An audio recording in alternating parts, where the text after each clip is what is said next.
श्री पार्श्वनाथ भगवान की, वर्तमान शासन नायक श्री महावीर भगवान की, 24 तीर्थंकर भगवंतों की, संत श्रोमणी 108 आचार्य गुरुवर श्री विद्यासागर जी महामुनिराज की, नवाचार्य श्री समय सागर जी महाराज की, शंका समाधान प्रवर्तक भावना योग जनक तरुणाई के प्रखर वक्ता पूज्य मुनिवर श्री प्रमाण सागर जी महाराज की, पूज्य मुनिवर श्री संधान सागर जी महाराज की, समस्त मुनि संघ की।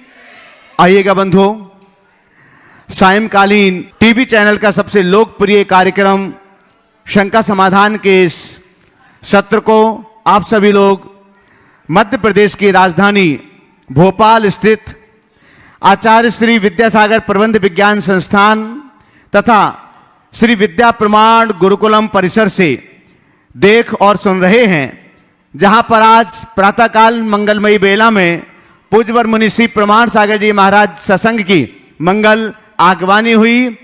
चातुर्मास के लिए महाराज श्री आज इस दिव्य परिसर में पधारे हुए हैं।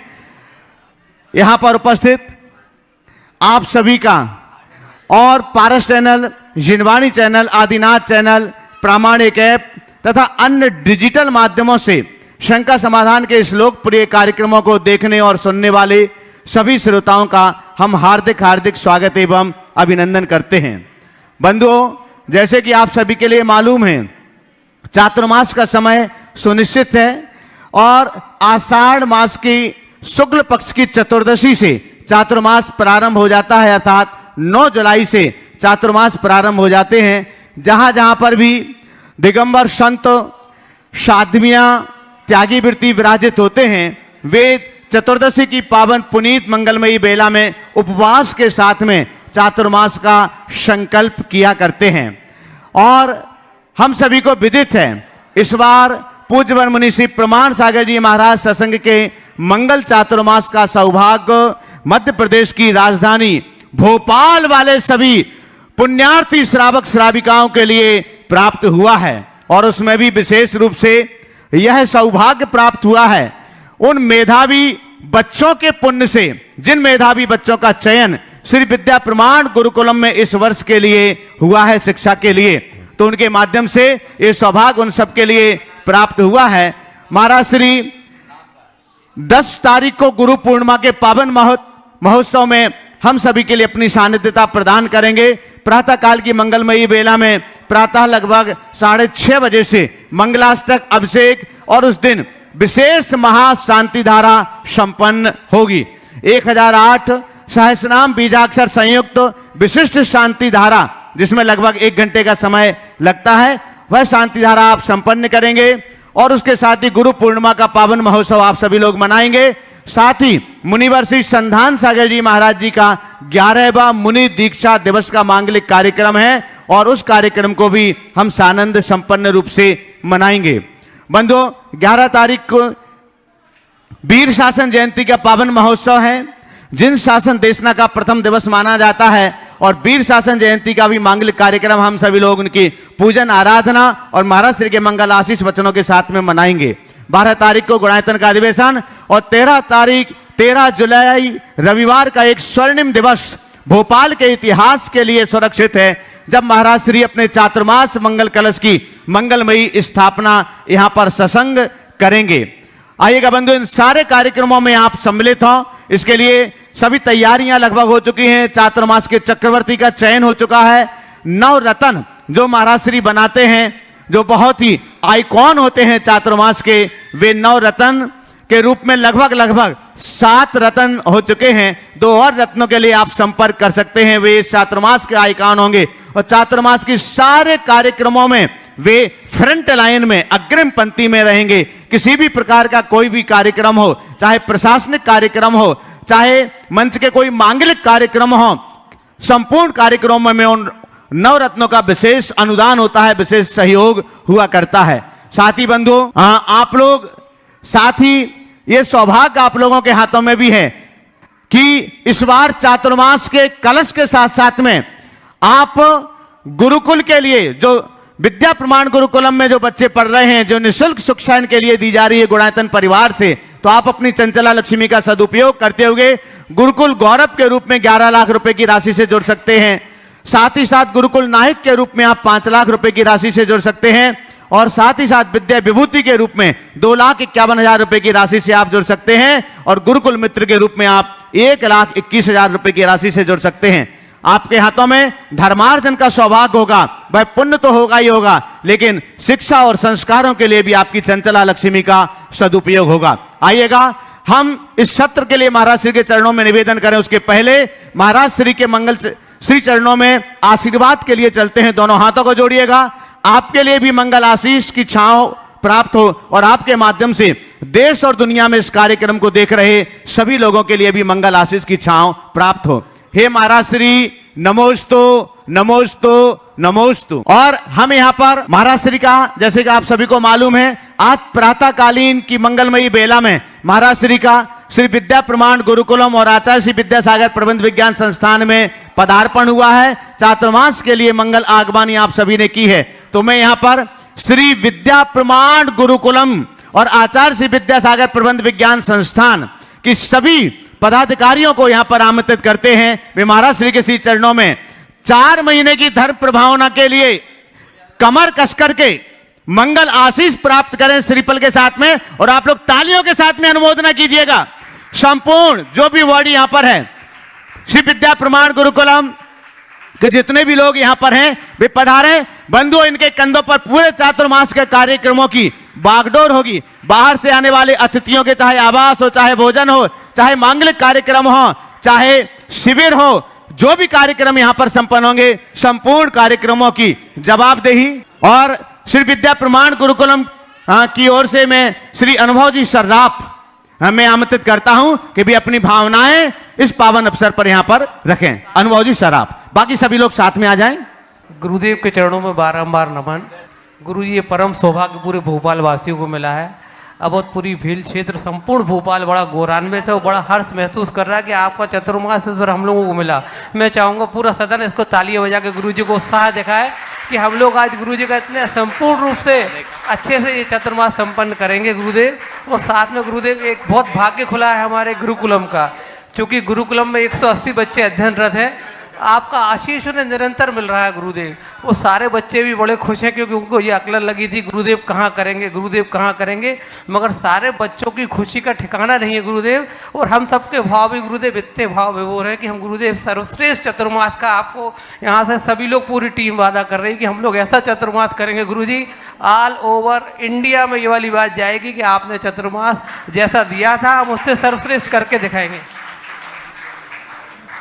और गुरुदेव, मैं इस मंच से और आज संकट समाधान के इस प्रसारण से ये बिल्कुल अपील करता हूँ और निवेदन करता हूँ पूरे सारे देश से, पूरे भारतवर्ष से जो ये प्रोग्राम को सुन रहे हैं, देख रहे हैं, वो यहाँ पर आए। पूरी टीम, पूरी गुरुकुलम टीम आपका स्वागत पलक पहाड़ बिछा के कर रही है। आप लोग यहाँ आएंगे, पूरे चतुर्मास में गुरुदेव के आज सानिध्य का आप लोग अवसर प्राप्त कर रहे हैं, उसका लाभ उठाएंगे। यही पूरी भावना हमारी गुरुकुल टीम की है और सारे संपूर्ण भोपाल जैन समाज की है। हम चाहेंगे सभी लोग इसका वंदन करें, अभिनंदन करें। पुनः पूरी टीम की तरफ से हमारे मुनि संघ के चरणों में नमोस्तु वंदन, नमोस्तु वंदन, नमोस्तु वंदन। और गुणायतन परिवार सिर्फ भारत में नहीं है, भारत के बाहर 7 समंदर पार भी लगभग सभी देशों में गुणायतन परिवार के साथी हैं।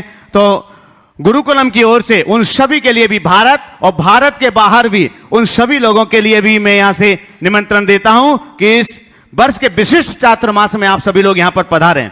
बंधुओं, आज गुरुकुलम मित्र के रूप में ऑनलाइन जुड़ रहे हैं जो एक ऐसे व्यक्तित्व जिन्हें आचार्य भगवान ने मंगल आशीर्वाद दिया था, क्योंकि बहुत ज्यादा बीमार रहते थे। महाराज श्री भी कई बार सुना चुके हैं। तो सुवर्णा साहा, प्रदीप राखी, राहुल श्रद्धा, सार्थक सम्यक, करकंबकर परिवार, सोलापुर महाराष्ट्र से आचार्य भगवान ने कहा था मुनि श्री प्रमाण सागर जी महाराज का भावना योग करिएगा, और उन्होंने बहुत श्रद्धा भाव से भावना योग किया और वे स्वस्थ हुए। अभी थोड़ा सा फिर से वापिस हो रहे हैं, तो एक बार आप जोरदार करतल ध्वनि से उनका सम्मान कीजिएगा। वे गुरुकुल मित्र के रूप में जुड़ रहे हैं। और मैं यहां पर आमंत्रित कर रहा हूं आज जो गुणायतन से सूत्रधार से स्तंभ के रूप में जुड़ रहे हैं, मैं उस सम्मान के साथ मैंने आमंत्रित करता हूं चूंकि वो जैन परिवार से नहीं है, जैन नहीं है, फिर भी गुणायतन से जुड़े हुए हैं। हां, जैन कुल में जन्म न लेने के बाद भी वे गुणायतन से जुड़े हुए हैं। श्री विनोद कुमार जी, भावना देवी कलाल, गर्भ भव्य कलाल, गायड़ी अहाड़ा, डूंगरपुर, राजस्थान से हमारे बीच हैं। तो मैं आपकी जोरदार करतल ध्वनि के बीच उन्हें यहां पर आमंत्रित करता हूं। बंधु, ऐसे ऐसे लोग महाराज श्री को सुनते हैं और महाराज श्री के श्री चरणों से जुड़ते हैं। आपके सम्मान के लिए मैं आमंत्रित कर रहा हूं विनीत जी पधारे, संदेश जी और अनुभव जी कृपया पधारें। और आज जो सूत्रधार से स्तंभ के रूप में, सूत्रधार से स्तंभ के रूप में जुड़े हुए हैं, उनका सम्मान करें। आप जोरदार जोरदार करतल ध्वनि से, आप अगर जुड़ते हैं तो उसमें कोई आश्चर्य नहीं, लेकिन एक जैन कुल में जन्म नहीं लेने के बाद भी अगर गुणायतन से जुड़ते हैं तो ये देश के लिए नहीं, संपूर्ण दुनिया के लिए एक बहुत बड़ा संदेश है कि अपने जीवन के गुणात्मक परिवर्तन को करने के लिए हम ऐसे प्रतिष्ठानों से अवश्य अवश्य ही जुड़ें। बंधुओं, गुरुकुल मित्र के रूप में जुड़ रहे हैं श्री बाबूलाल जी साइकिल वाले ललितपुर के, उनके पुत्र इंजीनियर अरुण कुमार जी, श्रीमती उषा जैन भोपाल फरीदाबाद, अगर यहां पर उपस्थित हो तो कृपया पधारें। हां, अगर यहां पर उपस्थित हैं तो कृपया आ जाइएगा। श्री इंजीनियर अरुण कुमार जी, उषा जी जैन भोपाल फरीदाबाद ललितपुर से हैं और आपके सम्मान के लिए मैं यहां पर आमंत्रित कर रहा हूं। गुरुकुल की कमेटी यहां पर आ जाए। गुरुकुल मित्र के रूप में आप जुड़ रहे हैं, जो लोग नहीं आए हाँ शीघ्राति शीघ्र पधारिएगा। महिला सम्मान सुनीता दीदी जी आ जाएं, क्योंकि वो पास में ही खड़ी हैं। यहीं पर आप लोग जोरदार जोरदार करतल ध्वनि के साथ में सम्मान कीजिएगा। बंधुओं, हम आपके लिए बतला दें, पूज्य श्री आज यहां पधार चुके हैं श्री विद्या प्रमाण गुरुकुलम इस दिव्य परिसर में, और प्रतिदिन महाराज श्री का जो कार्यक्रम है प्रातः, आप यहां पर महाराज श्री का प्रातः 8:35 से दिव्य प्रवचन माला को आप सुनते हैं। तो आप समय पर पधारिएगा, 8:30 बजे तक यहां पर आप आ जाएं प्रातःकालीन मंगल प्रवचनों के लिए। और दोपहर में स्वाध्याय होता है, उसमें भी आप यहां पर पधार सकते हैं। और सायंकालीन शंका समाधान का सत्र तो होता ही है, तो आप उसमें भी पधारें। हम पूज्य श्री के पावन श्री चरणों में आगे के सत्र के लिए निवेदन करते हैं, पूज्य मुनि श्री संदान सागर जी महाराज जी के श्री चरणों में। और अभी आप देख रहे थे, ये तो अभी बहुत शुरुआत है। इस गुरुकुल से आप लोग भी सब जुड़ें और निश्चित रूप से इसको एक और अलग ऊंचाई प्रदान करें। जिनको निकलना है पहले मैं उनका ले लूँ, फिर ऑनलाइन। सुदर्शन जी जैन अपने बीच में, यहाँ पर प्रीति जी जैन हिंगोली महाराष्ट्र से हैं, उनकी ट्रेन है, वे अपना प्रश्न करेंगे। जो यहाँ गुरुकुल में बालक है प्रीतेश जी, उनके माता पिता हैं, और इनका एक बालक IIT खड़गपुर में संस्कार जैन है, जिसने बहुत अथक प्रयास किए। और वही नहीं, अन्य लोगों और भी बच्चे 1000 बच्चों ने निवेदन किया कि जो मांसाहार और शाकाहार एक साथ बनता है वह बंद हो जाए। और उस बालक की और अन्य बालकों के आवेदन पर खड़गपुर को भी सोचना पड़ा। विनोद जी काला ने भी उसमें बहुत सहयोग किया। एक बार जोरदार ताली बजा दें। और वहाँ के HOD ने ये बोला कि अब उनकी मैच भी अलग हो जाएगी। ये अभी उन्होंने मुझे प्रूफ भी बताया। वे अपना प्रश्न करें और उसके बाद में तैयार रहेंगे। महेंद्र जी नोएडा का परिवार आज यहाँ पर अपने बीच में, उनको भी निकलना। महाराज जी के चरणों में नमोस्तु नमोस्तु नमोस्तु। शुल्लक जी के चरणों में इच्छा में इच्छा में इच्छा में। महाराज जी 1950 में जो खड़गपुर का IIT कॉलेज स्टार्ट हुआ था, गए 1 माह पहले यहीं पे शंका समाधान में खड़गपुर IIT का विषय निकला था कि वहाँ पे वेज नॉन वेज बच्चों को दिया जाता है। एक ही जगह पे दोनों मेस चलते थे। गए 75 सालों से जो बच्चों का प्रयास, और आपके 1 माह पहले जो आपने जो आशीर्वाद दिया था, विनोद जी काला भी यहीं पे थे। काला जी ने वो डायरेक्टर साहब को भी फ़ोन लगाया। तो इस साल 2025 में जो बच्चे 15 जुलाई से वहाँ जाएंगे, तो इस साल पहली बार 75 सालों के बाद स्पेशल अलग सी वेज शाकाहार बहुत सुंदर, बहुत सुंदर चालू होने वाली है। आपका आशीष वो चाहते हैं। बहुत सुंदर, बहुत उत्तम कार्य हुआ है, बहुत प्रशंसनीय कार्य हुआ है। और मैं तो कहूँगा ऐसी ही पहल अन्य संस्थानों में भी करनी चाहिए। यहाँ की मैनेट में तो यहाँ हो ही गया, आपने वहाँ कहा, और भी पूरे देश में अगर इस तरह की पहल की जाए तो बहुत सार्थक पहल होगी। ओ हाँ, अपने बीच में महेंद्र कुमारी जैन, विवेक कुमारी जैन, अजय कुमार जी, आयुष जी, अतिशय जी, दिल्ली गुलमोहर पार्क से अपने बीच में हैं। रश्मि जी, विवेक, पूरा परिवार जो है, अतिशय प्रियांशी जी, विनोद जी जैन की माता जी, विनोद जैन माता जी भी हैं। एक बार जोरदार ताली बजा दीजिए। बहुत जुड़ा हुआ और अनन्य गुरु भक्त परिवार है। विवेक जी, रश्मि जी, आयुष जी, रिया जी, अतिशय जी, प्रियांशी जी और विनोद जी जैन माता जी, ये सभी यहाँ पर उपस्थित है। वे अपना प्रश्न भी करें और मैं चाहूँगा यहाँ की कमेटी या श्री विद्या प्रमाण गुरुकुल कमेटी वहीं पे जाकर उनका सम्मान भी कर देगी। मैं चाहूँगा एक बार इस परिवार का जोरदार अभिनंदन करें। बड़ा समर्पित परिवार। कमेटी के जो लोग यहाँ उपस्थित हैं सामने आ जाएं। और यह परिवार गुरायतन ट्रस्ट से तो बहुत पहले से जुड़ा, गुरायतन के संरक्षक रहे हैं और आज इन्होंने भाव व्यक्त किया है, विवेक जी ने गुरुकुल गौरव बनने का सौभाग्य प्राप्त किया है। एक बार जोरदार करतल ध्वनि से सम्मान करें। महावीर जी, प्रेमी जी जो यहाँ हैं आकर के इनका सम्मान करें जब तक सवाल करें। हाँ, महिलाओं को भी बुला लो।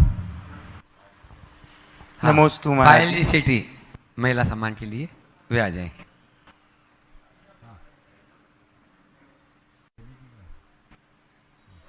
हाँ, माइक पहुंचाओ वहां तक। हाँ, बोलो जब तक समय अपना। नमोस्तु महाराज जी। महाराज जी, हमें बचपन से ही एथिक्स और मॉरली लीगली करेक्ट होने के लिए सिखाते हैं, पर जैसे जैसे काम कर रहे हैं, पिछले दिनों जैसे काम करते हैं, हम प्रैक्टिकली देखते हैं कि एथिक्स इतना हेल्प नहीं करते। डिपार्टमेंट्स जाते हैं, लीगली करेक्ट होते हैं, उसके बाद भी सेवा होती है तभी काम आगे होता है, वरना नहीं होता। अगर नहीं करेंगे तो रिपोर्ट करें, तो किस अथॉरिटी को करें, सब ऐसे ही हैं। और अगर नहीं करते सिस्टम फॉलो, सिस्टम से आउट हो जाएंगे। तो कितना करप्ट होना एडवाइजेबल है? एक बार सबका सत्कार करिए, रश्मि जी का भी करिए। अब आप अपना सवाल फिर से बोल दे तो अच्छा लगेगा। हाँ, नमस्ते महाराज जी। दो आगे।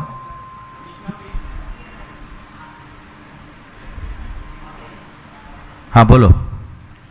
महाराज जी, हमें बचपन से एथिक्स सिखाते हैं, लीगली मॉरली करेक्ट होने को सिखाते हैं, पर जैसे जैसे प्रैक्टिकली काम कर रहे हैं तो देखते हैं कि एथिक्स इतना हेल्प नहीं करते।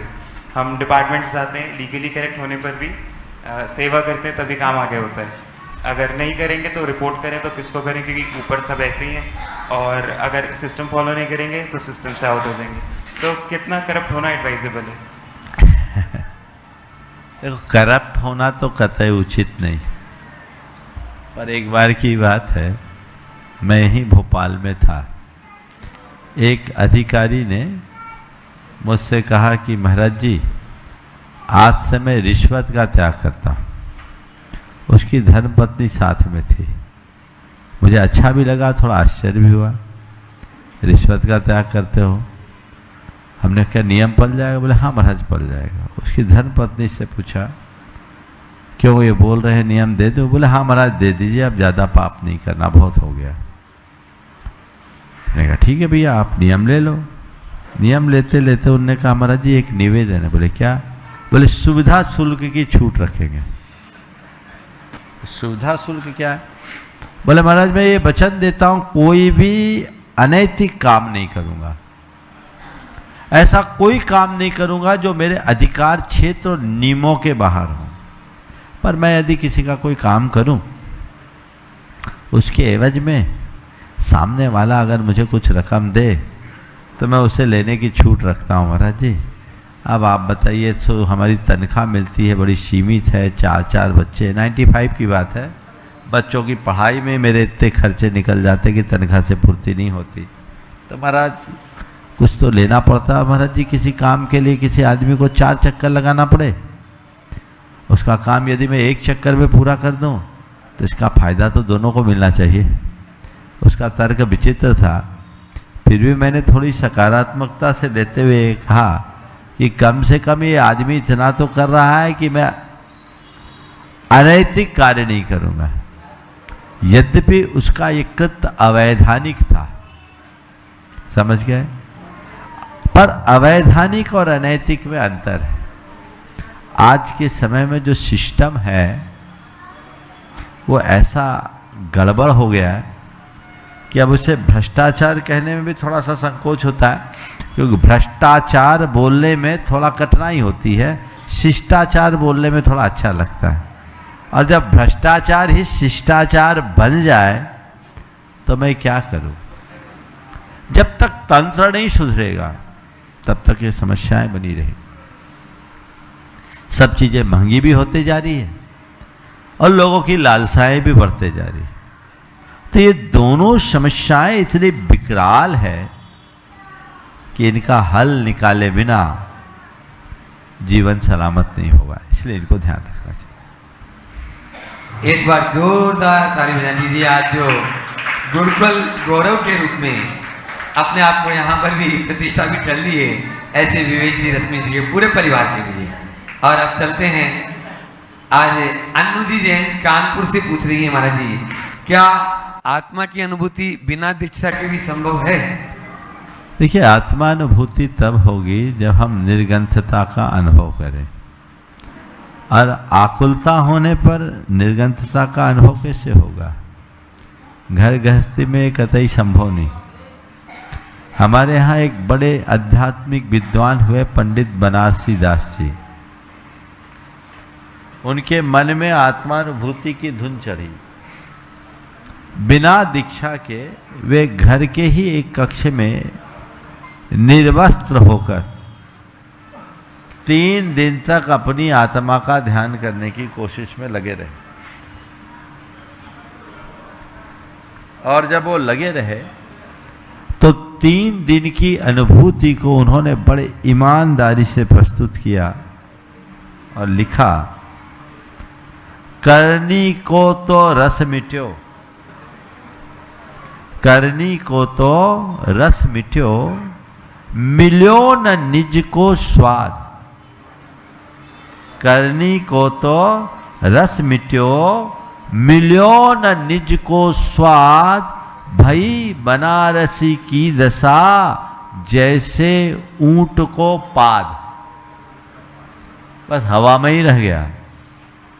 तो वस्तुतः केवल दीक्षा लेने से आत्मानुभूति नहीं होती, पर आत्मानुभूति के लिए सर्व संकल्प विकल्पों से मुक्त होना पड़ेगा। किसी भी प्रकार का अटैचमेंट है तो वो आत्मानुभूति में बाधक है। इसलिए हमें निर्ग्रंथता के पूर्ण मार्ग को अंगीकार करना आवश्यक है। राजेश जी कटारिया हासन से पूछ रहे हैं, शंका समाधान में अगर उत्तर न मिले तो मन विचलित क्यों होता है? देखिए, शंका समाधान में उत्तर न मिले तो मन विचलित होता स्वाभाविक है, क्योंकि शंका समाधान में केवल समाधान ही नहीं होता, खुद का भाव भी जुड़ जाता, कम से कम नाम तो आ ही जाता है। और प्रत्यक्ष आने वालों को तो कैमरे के सामने आने का मौका मिल जाता है। ये जो आकर्षण है ये थोड़ा परेशान करता है। फिर कई बार हमारी खुद की जिज्ञासाएं भी हमारे लिए अंदर से उथल पुथल मचा देती है, परेशान करती है। लेकिन मैं सबसे ये कहना चाहता हूँ कि कोई ज़रूरी नहीं कि हर किसी का नाम प्रश्न में आ जाए। हजारों लाखों लोग सुनते हैं, प्रश्न तो 2, 4, 10, 15 के ही आते हैं। पर आप ये मत देखिए कि मेरे सवाल का उत्तर मिल रहा है या नहीं, केवल ये देखिए कि मैं समाधान पा रहा हूं या नहीं। अगर आपके अंदर दृष्टि है, बहुत सारे लोग बोलते हैं कि महाराज हम रोज शंका समाधान में बैठते हैं, डेली ये कार्यक्रम सुनते हैं, और जो मन में सवाल होता है उस दिन कोई ना कोई उसको पूछ ही लेता है। तो मन में वो श्रद्धा और भावना रखिए, विचलित होने का कोई प्रसंग और सवाल ही नहीं होगा, आप पूर्ण आनंद ले सकें। अपने बीच में भुवनेश्वर से आज यहाँ पर अरुण जी जैन हैं। और अभी वर्तमान में फरीदाबाद में है। एक बार जोरदार ताली बजा दीजिए। सपत्नीक यहाँ पर उपस्थित हैं, वे अपना प्रश्न गुरु चरणों में करें और उसके बाद में साडोरा से वैशाली अंकिता जैन तैयार रहें। पूज्य श्री के श्री चरणों में कोटि सा नमस्तु। चुल्लक जी के श्री चरणों में एक चामी। पूज्य श्री, भावना योग का जो 26 मिनट का एपिसोड है वो मुझे बहुत आनंद देता है, और स्पेशली उन क्षणों में जब मैं आपकी वाणी को सुन के उसको करने का प्रयास करता हूँ, बट उसकी निरंतरता नहीं बनी रहती। वो अक्षुण्ण हो, सतत हो और गतिमान हो, और मेरे जीवन में उसका वो हो जाए, वो मैं चाहता हूँ। मार्गदर्शन है पूज्य श्री। नमस्ते। देखिए अरुण जी, बहुत प्रसन्नता, आप लंबे समय से भावना योग के सतत अभ्यासी हैं, भावना योग कर रहे हैं, करते रहें। मैं तो ये चाहता हूँ कि अब आपको केवल खुद के स्तर पर भावना योग नहीं, भावना योग के प्रसार में अपनी शक्ति को लगाना चाहिए, क्योंकि अब रिटायर हो गए और आप पे प्रतिभा है, क्षमता है, भावना भी है। तो अब आप भावना योग का कैंप कीजिए और खुद भावना योग को आत्मसात करके लोगों तक इसे पहुँचाने की कोशिश कीजिए। बहुत जल्दी 1-2 दिन में हम कार्यक्रम भी घोषित करने वाले हैं। आने वाले दिनों में एक ऑनलाइन भावना योग का शिविर लगेगा और उसमें पूरा भावना योग को एक पाठ्यक्रम की तहत लोगों को बताया जाएगा। उसका बाकायदा रजिस्ट्रेशन होगा। आप सब लोग उससे लाभान्वित होकर घर बैठे उसका लाभ ले सकते हैं। और भावना योग की जो पुस्तकें अभी प्रकाशित हुई है उन्हें ज़रूर पढ़ें। एक पुस्तक बहुत जल्दी, संभवतः 13 तारीख को उसका विमोचन हो जाएगा। फील टू हील, भावना योग का विज्ञान, अपने आप में बड़ी अनूठी कृति है जो भावना योग के समग्र सिद्धांत को विवेचित करेगी। आप लोग इन्हें पढ़िए। जब आप इन पुस्तकों को पढ़ करके भावना योग करेंगे तो आपको एक अलग प्रकार की अनुभूति होगी, आपकी श्रद्धा बढ़ेगी, क्योंकि भावना योग बहुत प्रभावी है और ये कोई क्रिया नहीं है। इसके साथ ये एक बहुत सुविचारित अनुभूत साधना है जो परंपरा से चले आ रही है। आप इसे कोई क्रिया के रूप में मत देखें। ये एक ऐसी परंपरागत साधना है जो आज विज्ञान की कसौटी पर भी पूरी तरह खरी उतरती है। इसलिए ऐसा सतत करते रहें जो हमारे जीवन के पथ को प्रशस्त करे। पूज्य श्री, मैं अमृता हॉस्पिटल फरीदाबाद में इन दिनों हूँ, और भावना योग का वो एपिसोड 6 मिनट और 26 मिनट का मैं बहुत सारे जो नॉन जेंट्स हैं उनको भी बताता हूँ। बिल्कुल बिल्कुल, बहुत सुंदर। मैं आपको जानता हूँ, इसीलिए आपका नाम मैंने उल्लेख किया। बहुत बढ़िया। वैशाली जी जैन, साथ में अंकिता जैन साडोरा से, वे अपना प्रश्न करें और उसके बाद में तैयार रहेंगे हजारीबाग से अपने बीच में पूर्व भाई और लब्धि जी और पायल जी सेठी हजारीबाग। महाराज जी नमोस्तु। महाराज जी, आर्थिक रूप से आत्मनिर्भर होने, महाराज जी आत्मनिर्भर होने का मतलब आर्थिक रूप से स्वतंत्र होना है या इसके और भी आयाम हैं? क्योंकि माना जाता है कि आर्थिक रूप से स्वतंत्रता को ही पूर्ण स्वतंत्रता मानी जाती है। कृपया कर मार्गदर्शन करें। मैं ऐसे अनेक धनपतियों को जानता हूँ जो अपने बिस्तर से उठने में भी मजबूर है। बोलो, क्या आर्थिक आत्मनिर्भरता उन्हें पूर्णतः आत्मनिर्भर बना पाई? नहीं महाराज जी, पर डायमेंशन वही माना जाता है। ये गलत डायमेंशन है, एक गलत डायमेंशन है। हमने फोर्ड कंपनी के संस्थापक के विषय में पढ़ा था कि उनका जीवन का अंत बहुत बुरा हुआ और उन्होंने अपने मृत्यु के कुछ क्षण पूर्व कुछ लिखा। उसका सार था कि अपने जीवन की इन अंतिम क्षणों में मैं ये सोच रहा हूँ कि मैंने जितना समय और शक्ति पैसा कमाने के लिए लगाया, यदि मित्र बनाने के लिए लगाया होता तो आज मेरी ये दुर्दशा नहीं होती।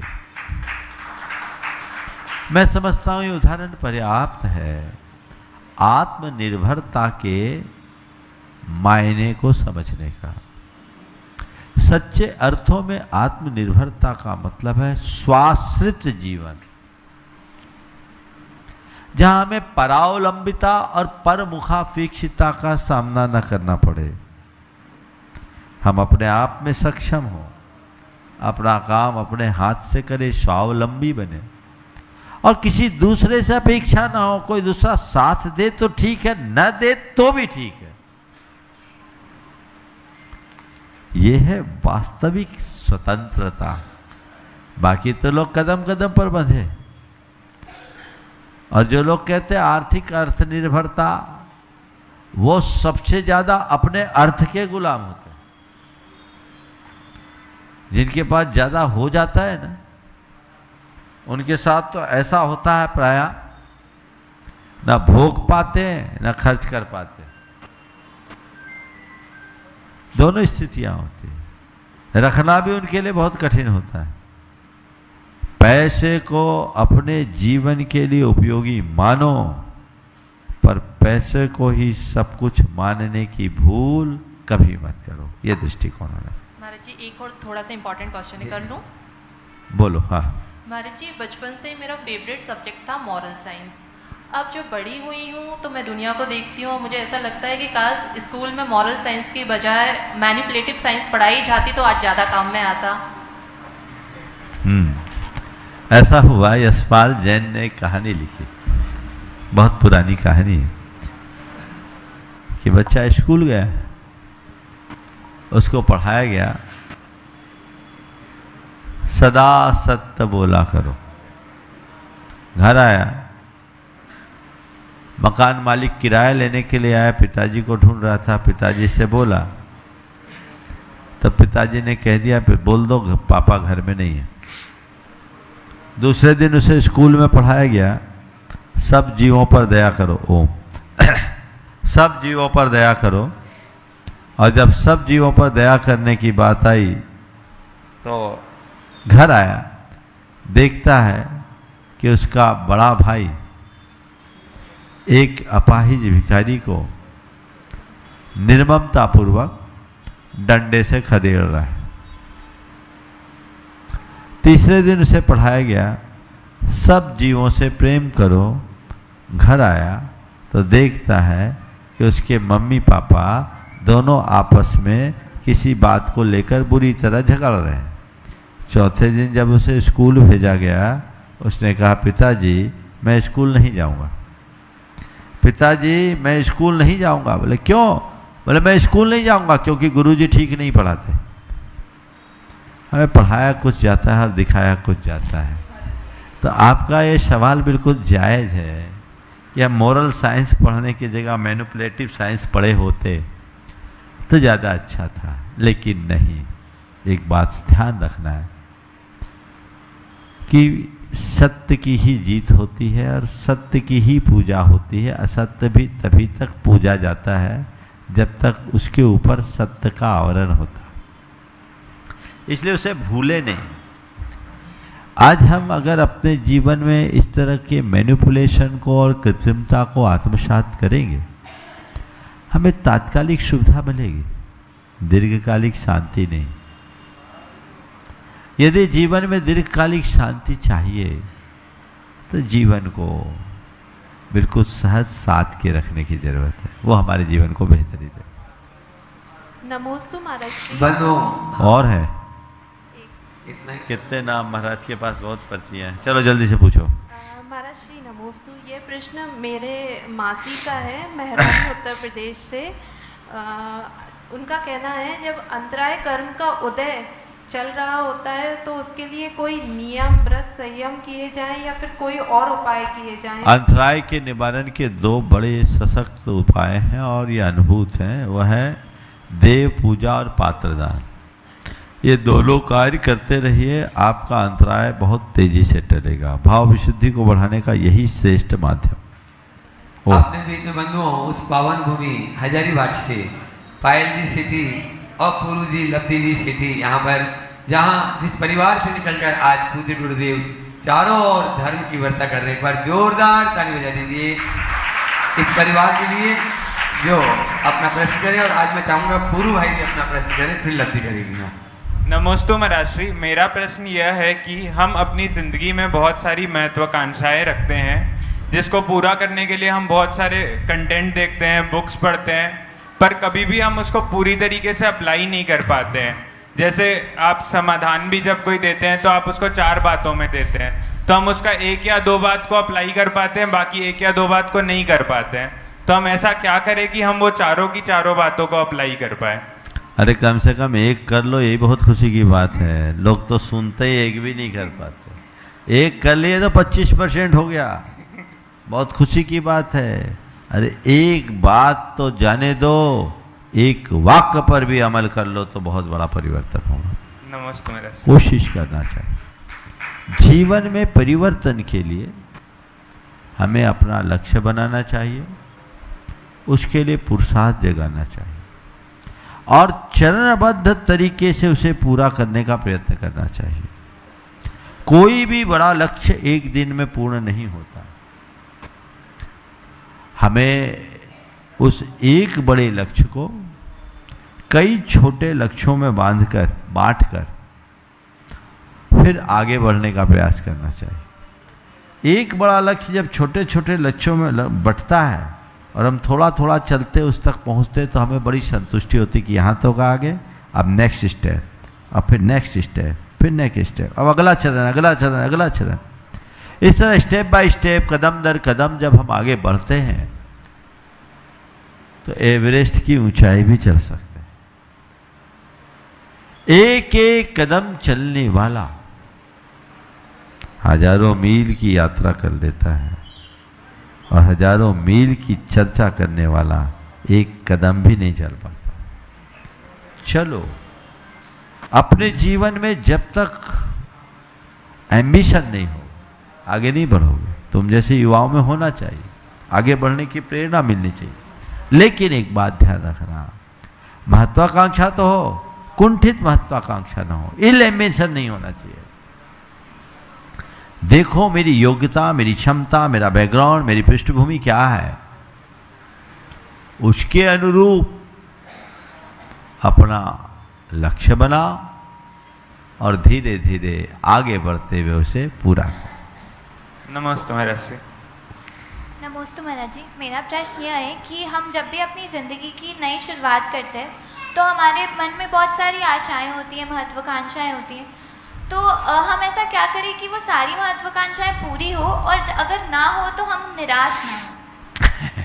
बहुत अच्छा सवाल है। स्वाभाविक है, जब भी हम कोई भी नई शुरुआत करते हैं तो शुरुआत करने के पीछे कुछ भावनाएं होती हैं और यही भावनाएं बढ़ते हुए महत्वाकांक्षा बन जाती है और जब तक ऐसी ना हो तो हम कर भी नहीं पाएंगे। करो, प्रयास करो। जैसा भी मैंने पहले प्रश्न के उत्तर में बोला कि कोई भी बात की शुरुआत करने से पूर्व उसके आगे पीछे की भूमिका देखो कि क्या है, मेरी परिस्थितियों के अनुकूल है या नहीं। एक कहावत, फर्स्ट डिजर्व देन डिजायर, तो उस बात को ध्यान में रखते हुए करो। आजकल क्या है, सब लोग हनुमान कूद करते हैं एक साथ और बड़ी जल्दी इंस्टंक्ट, सब कुछ इंस्टंक्ट चाहते हैं, ये भी उचित नहीं है। हमें कदम दर कदम करना चाहिए, स्टेप बाय स्टेप चलना चाहिए और लक्ष्य की तरफ आगे बढ़ना चाहिए। उसकी पूर्णता की अंतिम संभावना तक अपनी पूरी शक्ति खपा देना चाहिए। लेकिन पूर्ण प्रयत्न करने के उपरांत भी यदि वहां तक नहीं पहुंच पाए तो हताश नहीं होना चाहिए, नई संभावनाओं को देखना चाहिए। खासकर तुम जैसे छात्रों छात्राओं के लिए मैं कहूँगा, जो स्टूडेंट्स हैं, आज उनका एक सपना होता है प्रतियोगी परीक्षाओं में उत्तीर्ण होने का, पास होने का, उसमें भाग लेकर आगे आने का। मान लो कोई IIT के लिए किया, कोई MBA के लिए किया, कोई CA के लिए किया, कोई नीट के लिए किया। सब चाहते हैं हमें टॉप का कॉलेज मिले, टॉप की रैंक आए, हमारा कुछ चाहते सिलेक्शन हो जाए। तो ये क्या है, इसमें अगर जो सिलेक्ट हो जाते हैं वो तो ठीक है, जिनका सिलेक्शन नहीं हो पाता वो प्रायः ये मानने लगते हैं कि मैं विफल हो गया। ये गलत सोच है, ये असफलता नहीं है, ये तो एक फैसला है। हमने जहां भाग लिया वो एक प्रतियोगिता थी और प्रतियोगिता में सीमित लोगों के लिए स्थान था। अब मान लो कोई नीट करता है, नीट का एग्जाम देता है, तो 20-22 लाख बच्चे तो होते होंगे। होते हैं कितने हैं सिंह साहब? नीट में कितने लोग बैठते हैं? 20 लाख के करीब। आप बोल रहे 20 लाख से भी ज़्यादा बता रहे हैं। हमने सुना 1,10,000 बच्चे MBBS के लिए सिलेक्ट होते हैं। अब 22 लाख बच्चे बैठते हैं तो 1,10,000 में लगभग 5% रिजल्ट है। इसका मतलब जिनका सिलेक्शन नहीं हुआ क्या बेवकूफ है? नहीं, ठीक है, बैठे इतने थे, जो टॉप के आए वो आ गए, पर मेरे अंदर प्रतिभा है ना। तो यदि मैं वहां कहीं एक दिशा में आगे बढ़ रहा था, वहां सफल नहीं हो पाया, तो अब दूसरी दिशा में देखूंगा, तीसरी दिशा में देखूंगा, चौथी दिशा में देखूंगा। संभावनाएं तो अलग अलग है, हम अपने आप को विफल क्यों माने? मेरे संपर्क में एक युवक है जो नीट के लिए इच्छा थी कि मैं डॉक्टर बनूं, डॉक्टर नहीं बन पाया, तो कहा चलो सीधे BBA करते हैं। बेंगलोर में जाके BBA किया और लौट कर आया, बोला पापा मैं डॉक्टर बना नहीं, मैं डॉक्टर पालूंगा। तुम्हारे ही शहर का बच्चा है, जानते हो तुम, हॉस्पिटल चला रहा है बढ़िया, डॉक्टर पाल रहा है ना। तो ये क्या है? अब बोलो, वो डॉक्टर बन के इतना सफल हो पाता जितना अभी सफल है? ये एक उदाहरण है।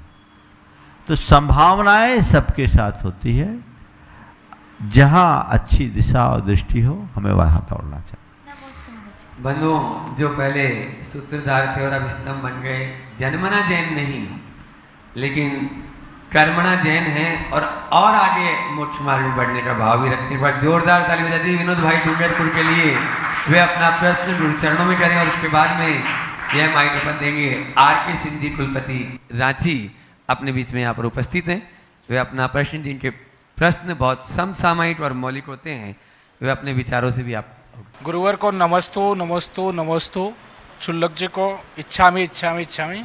हे गुरुवर, मुझे भी गुरुकुलम के एक छोटे से छात्र मान करके और मुझे भी ऐसा मार्ग प्रशस्त करिए कि मैं भी एक अच्छा और सच्चा श्रावक बनूं, ऐसा मेरी भावना है। गुरुवर, जैसी आपकी अनुकूलता, मुझे भी आपका एक शिष्य माने और मुझे भी मेरा रास्ता प्रशस्त करें। बहुत अच्छी भावना आपकी है और मैं चाहूँगा एक बार इनकी जोरदार करतल ध्वनि से अभिनंदन करें। आपने जो रास्ता पकड़ा है बस उस पर चलते रहिए, अपनी आत्मा की शुद्ध के साथ आत्म कल्याण की दिशा में निरंतर आगे बढ़े, जो हमारे जीवन को बेहतर बनाएगा। बहुत बहुत आशीर्वाद। नमस्तु गुरुवर, नमस्तु गुरुवर। कुलपति जी को बुलाऊं उससे पहले यश जैन, एक छोटा सा बालक है, पर्ची में लिखा कि 2 हफ्ते से कोशिश कर रहा हूं, आज तो ले लो। 6 साल का बालक यश जैन, जल्दी से करें। और उसके बाद में महावीर जी सिंघई, सिद्धार्थ लेक्षिटी। नमोस्तु महाराज जी, नमोस्तु महाराज जी, नमोस्तु इच्छामि क्षुल्लक महाराज जी। महाराज जी, आप इतनी धूप में जलते हो, आपके पैर नहीं जलते? धूप में जलते पैर नहीं जलते। मेरे साथ आप चलोगे तो आपके भी नहीं जलेंगे, ठीक है ना, प्रैक्टिस से हो जाता है। चलो आइएगा बंधुओं। अशोक भैया। सिंह साहब यहाँ पर आए, कुलपति जी वो अपनी विचार यहाँ पर रखें महाराज श्री के श्री चरण में। उसके पहले हम एक बार पुनः आपके लिए अवगत करा देना चाहते हैं कि 13 जुलाई रविवार को विशिष्ट कार्यक्रम भोपाल के स्वर्णिम इतिहास को स्वर्णिम बनाने वाला कार्यक्रम यहाँ पर है। क्योंकि चातुर्मास तो अनेक हुए होंगे, लेकिन इस वर्ष का जो चातुर्मास हो रहा है वह चातुर्मास अपने आप में विशेष है। उन 180 मेधावी बच्चों के लिए महाराज जी उनके निमित्त से, उनके पुण्य से यहाँ भोपाल में रुके। हम सबको मालूम है महाराज श्री यहाँ आए थे और 1 महीने में ही निकलना था पंचकल्याणक TT नगर का कराने के बाद, लेकिन गुरुकुलम की यहाँ पर कार्य रूपरेखा बनी और गुरुकुलम की स्थापना हुई और सभी बच्चे यहाँ पर हैं। तो बंधुओं, इस बार ये सौभाग्य आपके हाथों में होगा। चातुर्मास के मंगल कलशों को स्थापित करने के लिए आप सबको विदित है, अनेक जगहों पर 100-100, 200-200, 500-500, 1000 कलश भी स्थापित करते हैं, लेकिन महाराज श्री कहते हैं इतने कलश तो आपके घरों में, कलश घर बन गया कई लोगों के घरों में, तो इतने कलश हो चुके हैं। तो महाराज श्री ने उसके लिए अलग पुण्यार्जन का निमित्त आपके लिए दिया है।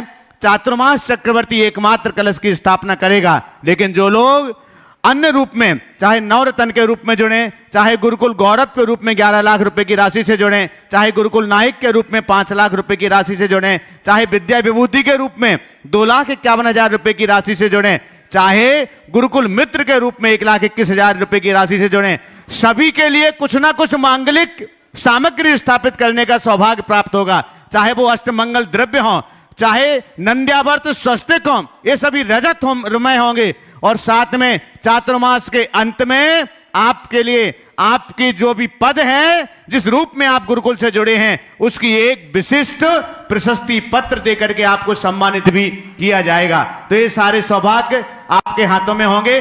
तो जो लोग अभी नहीं जुड़े हैं, एक बार पुनः आह्वान करता हूं कि इस बार 3-3 पुण्य, एक दान से 3 पुण्य आपकी झोली में है। अभी तक तो चातुर्मास का एक ही पुण्य होता था, लेकिन इस बार 3 पुण्य है। चातुर्मास का पुण्यार्जन तो है ही धर्म प्रभावना का, बच्चों की शिक्षा और संस्कार का पुण्यार्जन है, और बच्चों की उन शिक्षा का पूरा खर्च गुणायतन परिवार उठा रहा है। इसलिए गुणायतन से जुड़ने का भी सौभाग्य आपके हाथों में है। 3-3 पुण्य आपके हाथों में है। तो आप समय को गंवाए बिना आप जुड़िएगा, कार्यकर्ताओं से संपर्क करिएगा। नवरत्न के भी अभी 2 पद खाली हैं, देखते हैं वो, उसके लिए भी आप महाराज श्री के श्री चरणों में अनुरोध कर सकते हैं, निवेदन कर सकते हैं अपना। और गुरुकुल गौरव, गुरुकुल नायक, विद्या विभूति और गुरुकुल मित्र के रूप में भी आप जुड़ सकते हैं शीघ्रातिशीघ्र। मैं 2 मिनट और कहना चाहूँगा। बहुत सारे लोग पिछले साल बहुत हताश हो गए थे कि महाराज जी आपने तो सबका पत्ता ही साफ कर दिया, हम लोग चातुर्मास में किसी न किसी रूप में जुड़ना चाहते। पिछले वर्ष इंदौर में नवरत्न थे, एक कलश रखा था और पूरा चातुर्मास उन्हीं के सौजन्य से संपन्न हो गया। नवरत्न भी हमें रखना पड़ा था लोगों का मन रखने के लिए, लेकिन वहां नवरत्नों को कुछ दिया नहीं था। यहाँ तो सब मिलने वाला है। दूसरी बात बोल रहा हूँ। तो इस बार मैंने सोचा कि चूंकि गुरुकुलम का भी निमित्त है तो सबको जुड़ने का मौका मिले। इस बार चातुर्मास चक्रवर्ती होंगे जो निश्चित हो गए, नवरत्न भी पूरे लगभग हो गए, 1-2 हैं जो पाइपलाइन में हैं, मेरे ख्याल से वो भी हो जाएंगे। और ये चातुर्मास में पिछले साल आप लोगों ने जो देखा वो उनकी पूरी सहभागिता होगी। चक्रवर्ती के हाथों कलश स्थापित होगा और नवरत्न अष्टमंगल द्रव्य स्थापित करेंगे जो हमारे ही कक्ष में विराजमान होंगे और पूरे 4 माह जहाँ आराधना होगी। इसके साथ ही नंदावर स्वस्तिक और स्वस्तिक, गुरुकुल गौरव, गुरुकुल नायक, विद्या विभूति और गुरुकुल मित्र के रूप में जो अपनी सहभागिता देंगे, उनके हाथों एक स्वस्तिक स्थापित कराया जाएगा। वो स्वस्तिक मंत्रित होगा। चातुर्मास की संपूर्ण आराधना उनके समक्ष होगी और ये लाभ पूरी प्रशस्ति के साथ चातुर्मास के अंत में उन सभी सदस्यों को प्राप्त होगा। तो जो एक पंथ नेक काज की बात आप सबको मिल रही है, तो ये आप इसका लाभ उठाएं, कोई वंचित ना हो। जितने भी भक्त लोग हैं चाहते हैं कि महाराज के चतुर्मास में हमारा कोई योगदान हो, तो यहाँ चूंकि गुरुकुल की योजना बहुत बृहद योजना है, आप इस तरीके से अपना योगदान दे सकते हैं। सभी के लिए ये अवसर है। सिंह साहब। नमस्तु नमस्तु। मंच पे बैठे हुए तमाम मुनिगण और हमारे दर्शक दीर्घा में नीट और ये मेंस, क्लैट और कैट के जितने भी परीक्षार्थी हैं या जो करने वाले हैं, उन सबों का भी मैं अपने दिल से धन्यवाद देता हूं और ढेर सारी शुभकामनाएं देता हूं। गुरुजी, हमने IITs बनाए, IIMs बनाए, सेंटर ऑफ एक्सेलेंस बनाए, लेकिन हमारे पड़ोसी देशों ने लश्कर तैयबा बनाया, हिंद मुजाहिदीन बनाया और हम आगे बढ़ते गए और वो दूसरी तरफ विध्वंस की दिशा में बढ़ते गए।